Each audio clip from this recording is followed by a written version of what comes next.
মা, কাল সকালে তুমি আর আমাকে ডেকে বলো না, এই বুলটি কাপটা একটু ধুয়ে নিয়ে আয় তো, তোর বাবাকে চা দেব।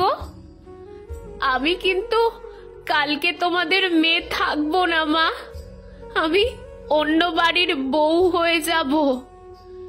একটু বেলা হলে বাবা যখন বলবে, মারে আমার চশমাটা নিয়ে আয় তো, আজকের পেপারে কি দিয়েছে একটু দেখি, তুমি পেপার আর চশমাটা নিয়ে গিয়ে আস্তে আস্তে বাবার সামনে গিয়ে বলো, বুলটি নেই, এই যে তোমার চশমা আর পেপার।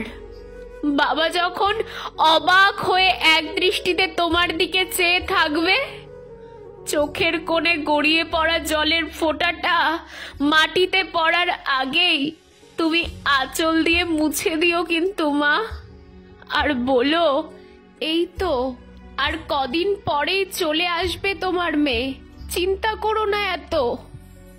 কাল সকালেও আমাদের জমির কোল ঘেঁষে সূর্য উঠবে, যে মাছরাঙাটা প্রতিদিন আমাদের পুকুরের উত্তর দিকের পাড়ে নুয়ে থাকা পেয়ারার ডালে বসে একইভাবে জলের দিকে চেয়ে থাকে, সেও এসে বসবে ঠিক আগের মতোই। কাল সকালেও আমাদের উঠোনে মুরগির বাচ্চাগুলো একটা মরা আরশোলা নিয়ে নিজেদের মধ্যে ঝগড়া করবে, তোমরা সবাই দেখতে পাবে মা, দেখতে পাবো না শুধু আমি। দুপুরবেলায় দাদা এসে যখন বলবে, এই বুলটি আমার গোলাপি জামাটা আয়রন করেছিস, তোকে না বলে গেলাম, এর মধ্যেই ভুলে গেলি, তুমি দাদার সামনে গিয়ে বলো, আলমারি থেকে অন্য একটা জামা পরে নে বাবু, বেচারাকে মনে করিও না মা যে আমি আর তোমাদের বাড়িতে নেই। বিকেলে চা করতে করতে তুমি আবার বলো না, এই বুলটি জামা কাপড়গুলো বাইরে থেকে তুলে নে, দেখছিস না পশ্চিম আকাশে কত মেঘ করে এসেছে। আর যদি মাম্পি, শিপ্রা, পিঙ্কিরা এসে বলে, কাকিমা বুলটিকে একটু ডেকে দাও তো, পুকুর পাড়ে গিয়ে বসে গল্প করব, তুমি না হয় খানিক গল্প করো মা ওদের সাথে।